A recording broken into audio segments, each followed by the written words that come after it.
భూకంపంలోకి సంబంధించి చూస్తే ఎర్త్క్వేక్కి సంబంధించినటువంటి నమూనాలు ఇదేమో తెలంగాణ జిల్లాలకు సంబంధించి కనబడుతోంది.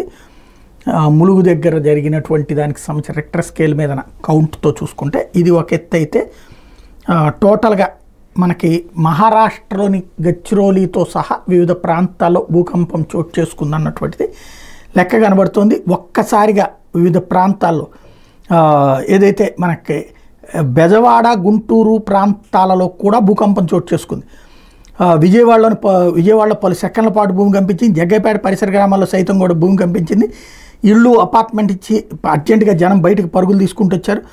అలా రకరకాలు ఎస్పెషల్లీ కృష్ణా గుంటూరు జిల్లాలలో అంటే బెజవాడ గుంటూరు ప్రాంతాల్లో భూకంపం అన్నటువంటిది ఆందోళన కలిగించేటటువంటి పరిణామం. ఎందుకంటే నదీ తీర ప్రాంతంలో సాధారణంగా ట్రెమర్స్ సముద్ర తీర ప్రాంతంలో ఉంటే ఉండొచ్చును, కానీ ఇప్పుడు నదీ తీర ప్రాంతం ఇంకో పక్కన అమరావతి డెవలప్మెంట్ దిశగా అడుగులు వేస్తున్నటువంటి సందర్భంలో జరుగుతున్నది. 20 ఏళ్ల తర్వాత ఇట్లాంటి భూకంపపు వార్తలు వింటున్నాం.